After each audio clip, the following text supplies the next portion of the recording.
Well, hello sunshine. Nakita ko yung mga baby agaves ko, naglaglaga na. So, lagay na natin siya sa mga pots. I don't know if you can hear me, but I just woke up. So, bago tayo maligo, since maliligo naman tayo, magdumi muna tayo. Wala pang mumog, wala pang breakfast, pero mag-vitamin D muna tayo.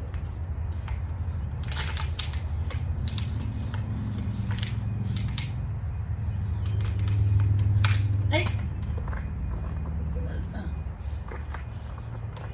So, pagka may mga pagkakataon na ganito, sisilaw ako sa haring araw. Ganito ginagawa ko. Meron akong mga ready na containers para just in case na meron akong mga itatanim at may lagi ako may lupa.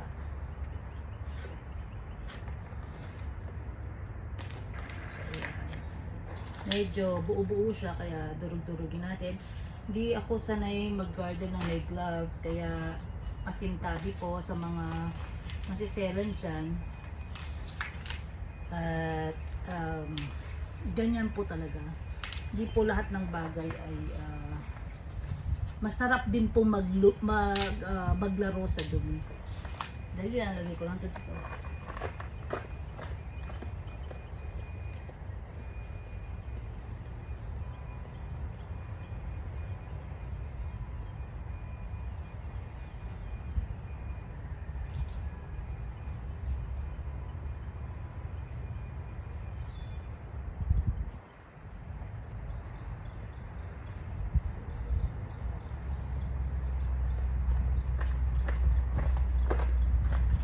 Masama din naman po yung minsan sobrang linis natin.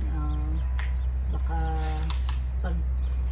pagpunta natin sa outside world, ayun na, ang sakit.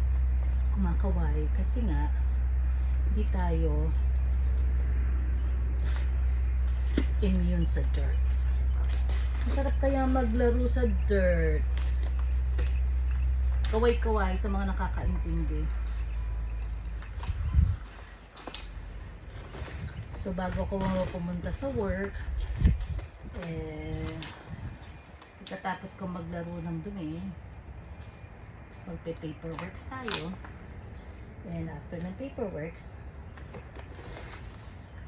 punta tayo sa group home. Kasi, may darating mamaya na doctor. So, before the doctor comes, ipi-prepare natin yung mga necessary documents na kailangan. So, yan lang guys. Yan lang ang ganap ko for today's video. And, try nyo minsan, magtanim kayo. Ang sarap sa pakiramdam. Right. We'll keep you posted. Bye.